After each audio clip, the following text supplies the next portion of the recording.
Century beast पूरे continent में फैल गए और पेड़ों के 300 मीटर ऊंचे पहाड़ में इकट्ठा हो गए। लाइट हाउस ने अपने लगभग सारे एक्सप्लोसिव छोड़ दिए थे, लेकिन उन्हें बुझा नहीं सका। पहाड़ से एक बड़े जानवर का हाथ निकला, जिसने लाइट हाउस के बेस को पकड़ लिया और सेंचुरी बीस्ट फैलते रहे। प्रोटेक्टिव नेटिंग खतरे में थी, डिफेंस प्लेटफॉर्म खतरे में था, इंसानी सभ्यता की आखिरी झलक लाइट हाउस खतरे में थी। आखिरी लड़ाई के कुछ घंटे पहले लाइट हाउस सिस्टम खराब हो गया, जो जमीन से 300 मीटर ऊपर मंडरा रहा था। उड़ने में नाकाम सेंचुरी बीस्ट्स ने पूरे कॉन्टिनेंट से अपने जैसे लोगों को बुलाया और लाइट हाउस तक पहुंचने की कोशिश में जानवरों के पहाड़ से टकरा गए। जानवरों का पहाड़ लाइट हाउस के बेस से सिर्फ 45 मीटर दूर था। सिटी लॉर्ड चार्ल्स ने एक साथ 3 तरीके अपनाए, टेक्निकली सिस्टम को रिस्टार्ट करना और फिर से लॉन्च करना, साइंटिफिकली एबिस वॉरियर आर्मर को फिर से एक्टिवेट करना। मिलिट्री के हिसाब से सबसे सीधा तरीका था शहर की गैरिसन का इस्तेमाल करके डिफेंस को भरना। गैरिसन में उसका इन्वेस्टमेंट बाकी 2 से कम था। आखिर सेंचुरी बीस्ट फिर से बन सकते थे और गैरिसन न तो कोई परमानेंट सॉल्यूशन दे रहा था और न ही कोई टेम्पररी फिक्स, ये बस समय के लिए जान का सौदा था। शहर की गैरिसन के ऑफिसर अपना आखिरी खाना खा रहे थे। धीमी रोशनी किस्मत जैसी लग रही थी, टूटा हुआ शरीर खुद जैसा लग रहा था। एक जवान आदमी कमांडर इन चीफ सेन के पास आया, पोस्ट बदलने की रिक्वेस्ट करते हुए। एविएशन रूम, इंक्यूबेशन रूम, असल में पूरे पिछले एरिया की रखवाली करने के लिए। वह मरना नहीं चाहता था। अपने सभी साथियों की तरह उसे सेंचुरी बीस्ट से लड़ने का कोई एक्सपीरियंस नहीं था। उसकी पहली लड़ाई की आखिरी लड़ाई होगी। वह अपनी मौत के बारे में सोच रहा था। उसकी रूह डर से कांप रही थी। कमांडर इन चीफ सेन ने कोई जवाब नहीं दिया। फिर वह जवान आदमी किचन में गया और अपना बायां हाथ टुकड़े टुकड़े करके काटने लगा। वह जीना चाहता था, अपाहिज होने के बावजूद वह जीना चाहता था, बस 1 सेकंड और। सेन, जिसका चाकू और कांटा अभी भी चल रहा था, ने अपने पैसे निकाले और उसे एक नया खरीदने की पेशकश की। वह टूट गया, क्योंकि वह मौत से खेल नहीं सकता था, तो बेहतर था कि वह जल्दी मर जाए, कम से कम एक जल्दी और बिना दर्द वाली मौत। वह चौंक गया। कुछ लोगों को लगा कि वह बगावत करने वाला है।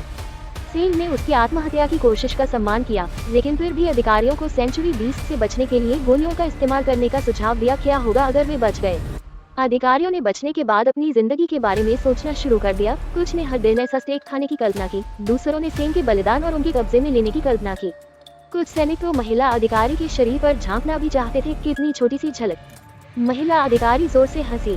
लड़ाई के बाद डॉन हॉल में मिलते हैं। एक जवान सैनिक ने हाथ उठाए और चिल्लाया, मुझे लगता है कि तुम डॉन हॉल के लिए लड़ रहे हो, है ना? पहले लाइट हाउस में सिर्फ सेक्सुअल दबाव था। डॉन हॉल सभी के लिए एक पवित्र जगह थी, जहां आजादी से जाना मना था और डेटिंग करना मौत की सजा थी।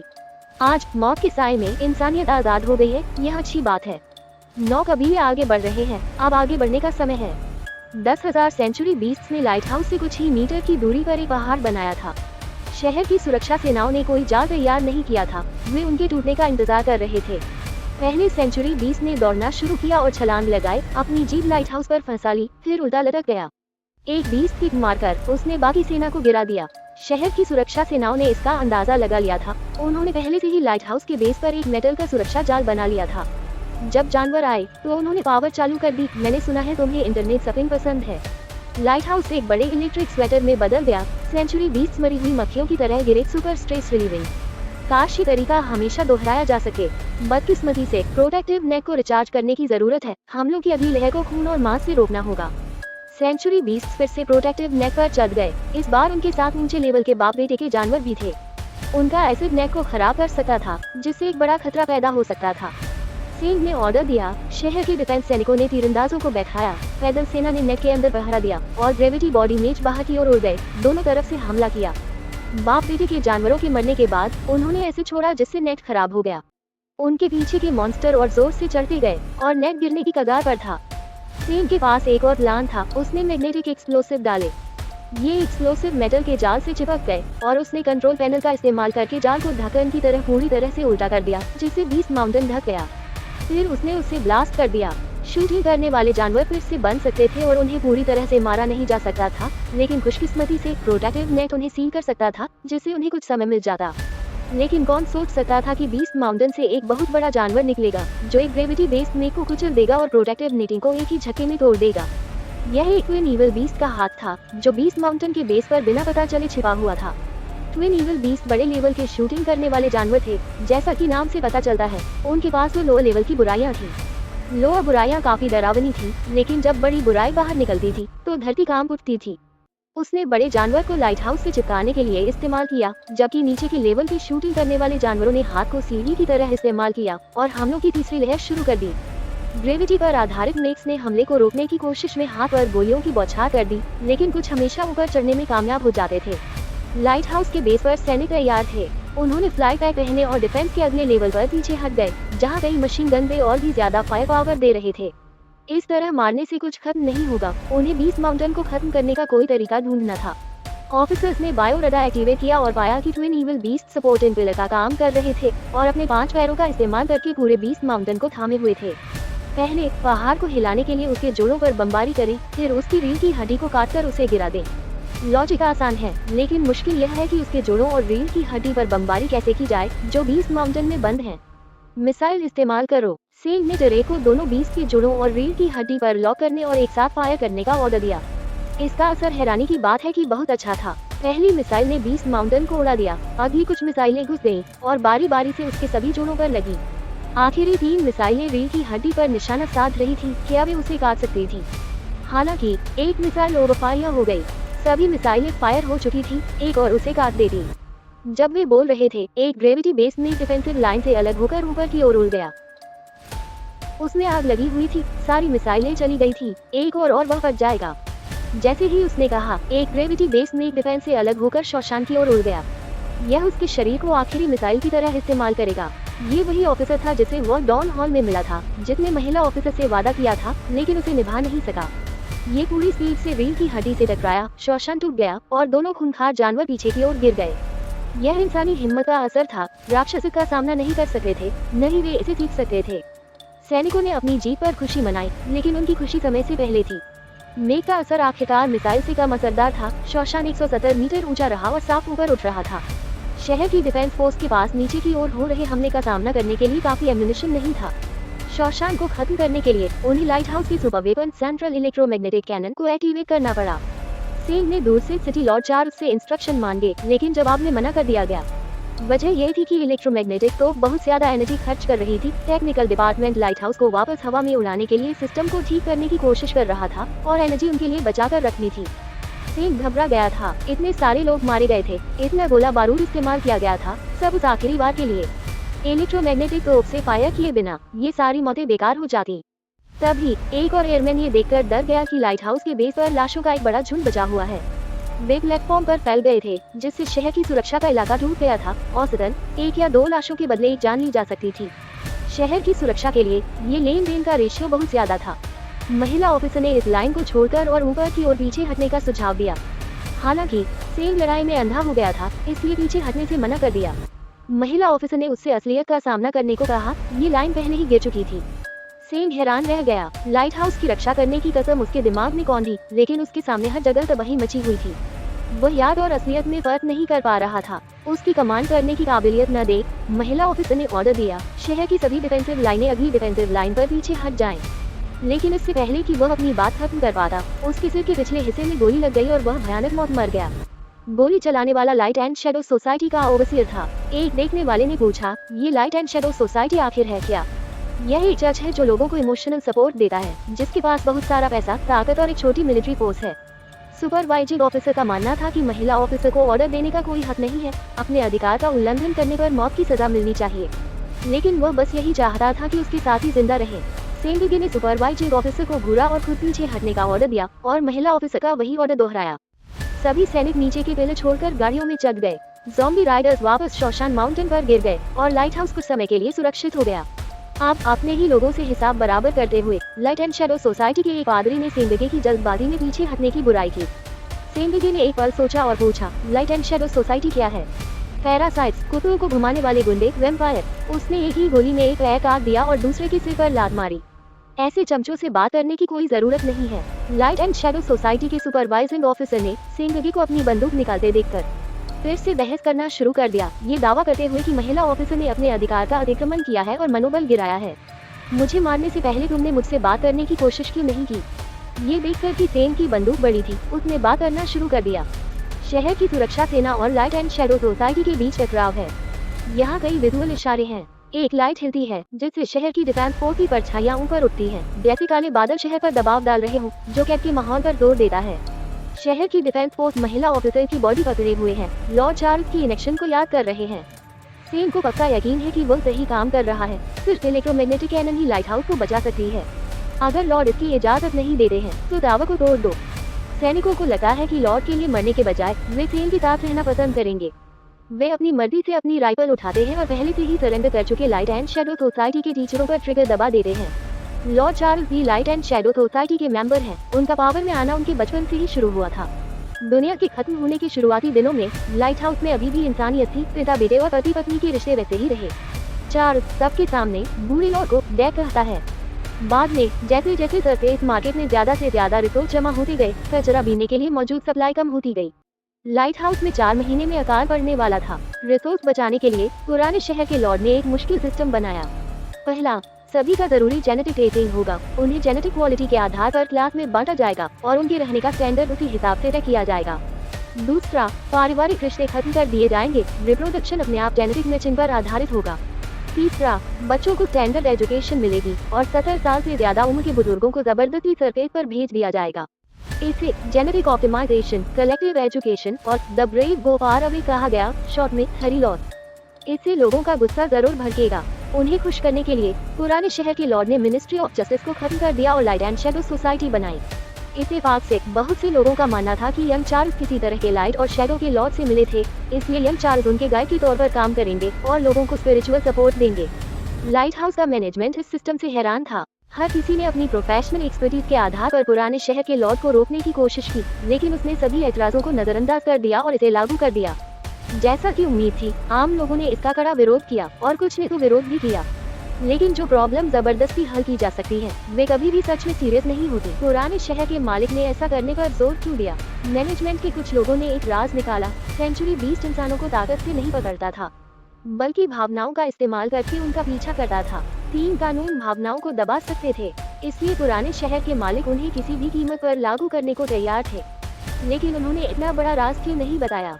गद्दारों को रोकने के लिए। अगर बुरे लोगों को ये राज पता चल जाता और वे जानबूझकर लोगों की भावनाओं को भड़काते, तो लाइट हाउस एक ही झटके में खत्म हो जाता। क्योंकि पुराने शहर के मालिक ने इसे राज रखने का फैसला किया था, तो उसे गलत समझा जाना तय था। आम लोग लगातार बगावत करते रहे और ऊपर के मैनेजमेंट ने भी इसका विरोध किया। एक खूनी रात में पुराने शहर के मालिक ने उन्हें खत्म करने के लिए ताकत का इस्तेमाल किया। उस रात उसने छोटे चार्ल्स को सोने से पहले एक कहानी सुनाई। लिटिल मरमेड किनारे पर जाकर अपने लवर को गले लगाना चाहती थी, लेकिन इंसानी पैर पाने के लिए उसे पहले अपनी मछली की पूंछ कुर्बान करनी पड़ी। उसने अपने चाकू से मछली की पूंछ पर वार किया। चाकू हड्डी और मांस को चीरता हुआ एक चटकने की आवाज के साथ वह खून से लथपथ हो गया और बहुत ज्यादा दर्द से बेहोश हो गया। जब वह उठा तो उसे अभी भी बहुत दर्द हो रहा था, लेकिन धीरे धीरे सुंदर पैर उभर आए और आखिरकार वह अपने लवर से फिर मिल गया। अच्छा दोस्त, तुम इसे सोने से पहले की कहानी कहते हो। कोई हैरानी नहीं कि छोटा चार्ल्स भटक गया था। वह बचपन में कभी ठीक से नहीं सो पाया। वैसे भी पुराने शहर के मालिक का मतलब था कि कभी कभी जो आप चाहते हैं उसे पाने के लिए आपको बहुत बड़ी कीमत चुकानी पड़ती है।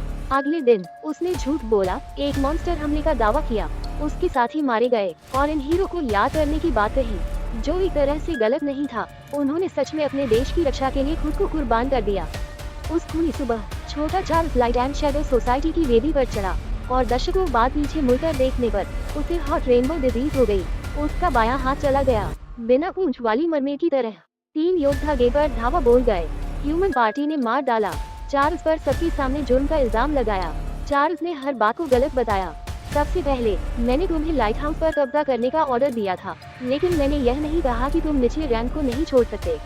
जब तुम्हें पीछे हटना चाहिए था तब तुम हिचकिचाए। तुम्हारे ऑफिसर को ऑर्डर देने के लिए अपने अधिकार का इस्तेमाल करना पड़ा और तुम्हें मार डालना ही सही था। तुमने उसकी मौत की वजह बने और उस पर सोचा भी नहीं और अपनी भावनाओं की वजह से बगावत भी की। तुम बेकार हो। सांडी को शायद पता था कि वह गलत है और उसने झांसे में नहीं आया, बल्कि बात बदलने के लिए अपनी भावनाएं वाली बात का इस्तेमाल किया। मेरी अपनी भावनाएं। तुमने एक शहर के मालिक ने 3 कानूनों को नजरअंदाज किया और असल में इस आदमी को लाइट हाउस पर छोड़ दिया। उसने पुराने शहर के मालिक को किडनैप कर लिया, जिससे सब हैरान रह गए। ये बूढ़ा आदमी पहले ही रिटायर हो चुका था, बूढ़ा हो चुका था और 3 कानूनों के हिसाब से उसे देश निकाला दे देना चाहिए था। चार्ल्स ने झूठ बोला और कहा कि उसे पहले ही देश निकाला दे दिया गया है, लेकिन अचानक उसने अपनी भावनाओं का ध्यान रखा और पुराने शहर के मालिक को छिपा दिया। सांडी के पास भी कुछ तरकीबें थी। उस बूढ़े आदमी को किडनैप कर लिया और यहाँ तक कि चार्ल्स के पास उस आदमी का कवच भी घसीट लाया जिससे वो खुद जला सके। जैसा कि पिछले एपिसोड में बताया गया था, अन्याय को हराने वाले की ताकत बहुत ज्यादा है, लेकिन कोई भी इसे कंट्रोल नहीं कर सका। सेहतमंद लोग अंदर आते ही धीरे धीरे मरते हैं, जबकि न्यूरेट सिंड्रोम वाले लोग तुरंत मर जाते हैं। चार्ल्स को भी न्यूरेट सिंड्रोम है और सांडी साफ तौर पर उसे मौत के लिए मजबूर कर रहा है। चार्ल्स के करीबी लोग गुस्से में हैं और बदला लेने की कोशिश करते हैं, लेकिन शहर के गार्ड उन सभी को कुचल देते हैं। ऐसा लगता है कि सांडी ने बहस में सबसे अच्छी स्ट्रेटेजी सीख ली है। फैक्ट्स और लॉजिक दिखाना बेकार है, किसी के बूढ़े पिता पर बंदूक तानना ही एकमात्र असरदार तरीका है। टीचर नफरत से भर जाते हैं, लेकिन खुद को रोक नहीं पाते। वे सिर्फ रोशनी और परछाई के भगवान के नाम पर उसकी बुराई कर सकते हैं। सांडी मजाक उड़ाता है, जैसे कह रहा हो, रोशनी और परछाई का भगवान, उसके पास कितना ज्ञान है। वह शहर के बूढ़े मालिक के सिर पर बंदूक तानता है, चार्ल्स को मौत के लिए बुलाता है। स्पिरिट ओरिजिनेटर बड़ी दुनिया खोलता है। एक तेज हवा चलती है, जैसे नरक के दरवाजे हों। लाल रोशनी का एक समंदर दिखाई देता है और चार्ल्स अपनी किस्मत का सामना करने चला जाता है, जबकि शहर का बूढ़ा मालिक आधा कंफ्यूज होकर लिटिल मरमेड की कहानी फिर से सुनाता है। इंसानी कै पाने के लिए पहले मछली की पूंछ की बलि देनी पड़ती है। उसने मछली की पूंछ पर अपना चाकू घुमाया, ब्लेड हड्डी और मांस को तेज घिसने की आवाज के साथ काट रहा था। वह खून से लथपथ हो गया और बेहोश हो गया। चार्ल्स एक पुराने शहीद की तरह दृढ़ और पवित्र, जैसे उस पल में सारे पाप माफ हो गए हों। कुछ सबसे वफादार पुजारियों ने उसे बचाने के लिए अपनी जान जोखिम में डाली, लेकिन शहर के गार्डों ने सभी को गोली मार दी। स्पिरिट रेल में घुसने के बाद चार्ल्स ऐसा लगा जैसे किसी दूसरी दुनिया में आ गया हो। वह लिटिल चार्ल्स बन गया, दो बुरे हाथों से डरा हुआ, लेकिन एक रहस्यमय आदमी ने उसे बचा लिया। इस आकृति का चेहरा एक नीली गैलेक्सी जैसा था, शायद रोशनी और परछाई के मशहूर भगवान। इसके बाद का सीन और भी गहरा था। रहस्यमय आकृति ने उसे अपने सामने खींच लिया, उसे गैलेक्सी में मिल जाने दिया। बीच बीच में सेलुलर नेबुला की तस्वीरें थीं, रहस्यमय और समझ से बाहर। बहुत ज्यादा दर्द के बाद रहस्यमय आकृति गायब हो गई। लिटिल चार्ल्स बदल गया, उसकी आंखें अब एक नीली गैलेक्सी जैसी थी। आखिर हुआ क्या था? बस इतना पता है कि चार्ल्स की स्पिरिट रेल में जाने के बाद वह न सिर्फ मरा नहीं, बल्कि एक मरमेड की तरह उसके पैर उगाए और वह स्पिरिट रेल को कंट्रोल करने लायक हो गया। स्पिरिट रेल ने बागियों का सफाया कर दिया। पलक झपकते ही बागी शांत हो गए और उनके फॉलोअर्स ने पूजा की। अपना ट्रांसफॉर्मेशन पूरा करने के बाद चार्ल्स ज्यादा शांत और इंसान बन गया। उसने अपनी बहन को अपने पिता का ख्याल रखने के लिए बुलाया। साफ तौर पर अब उसे खरी लॉस की कोई चिंता नहीं थी। वह अकेले ही अरबों जानवरों के झुंड पर टूट पड़ा। उसकी ताकत न सिर्फ स्पिरिट रेल में आर्मर से आई थी, बल्कि अपने पिता को बचाने की उसकी अपनी इच्छा से भी आई थी। हाय सब लोग, मैं लाइट एंड शैडो सोसाइटी से बूमा हूँ, जो बिना किसी अश्लीलता की इच्छाओं पर कंट्रोल करती हूँ। ऊपर दिया गया कंटेंट लिंगलॉन के दूसरे सीजन के एपिसोड 10 और 11 का है। बाद में हमने चार्ल्स को दुश्मन को मारते हुए नहीं देखा। जब हमने उसे फिर से देखा तो उसके पैर सेंचुरी 20 के बचे हुए हिस्सों से ढके हुए थे। ऐसा लग रहा था कि उसने जानवरों का खतरा खत्म कर दिया है। लेकिन कीमत का क्या? मैंने देखा कि चार्ल्स की स्पिरिट बीस्ट को सफलतापूर्वक चलाने के बाद पुराने शहर के मालिक ने धीरे से कहा, जो तुम सबसे ज्यादा चाहते हो उसे पाने के लिए तुम्हें एक बड़ी कीमत चुकानी होगी, भले ही इसका मतलब अपनी सबसे कीमती चीज खोना हो। यह एक भविष्यवाणी जैसा लग रहा था। चार्ल्स को सच में वह मिल गया जो वह चाहता था, लेकिन बिना कोई कीमत चुकाए या अपनी सबसे कीमती चीज खोए। शायद बाद में उसे स्पिरिट बीस्ट से बुरा बर्ताव झेलना पड़े। आखिर हम अभी भी स्पिरिट बीस्ट के पायलटी मैकेनिज्म को नहीं समझते हैं, और नहीं हम ये समझते हैं कि दूसरे स्टार पेशिएंट फेल क्यों हुए जबकि वह सफल रहा। हम ये भी नहीं समझते कि वह व्यक्ति कौन है जिस पर लाइट और शैडो का लॉर्ड होने का शक है, और उसने चार्ल्स के साथ क्या किया। क्या आपको लगता है कि चार्ल्स भविष्य में दोस्त बनेगा या दुश्मन, या वह खुद को कुर्बान कर देगा? लिंगलॉन के दूसरे सीजन में लाइट हाउस स्टोरी लाइन यही खत्म होती है। इन सवालों के जवाब तीसरे सीजन में सामने आने चाहिए। दूसरे सीजन में ड्रैगनबोन विलेज की कुछ कहानियां अभी भी बाकी हैं, जिन्हें हम थोड़ी देर में इंट्रोड्यूस करते रहेंगे। आज के प्रोग्राम के लिए बस इतना ही।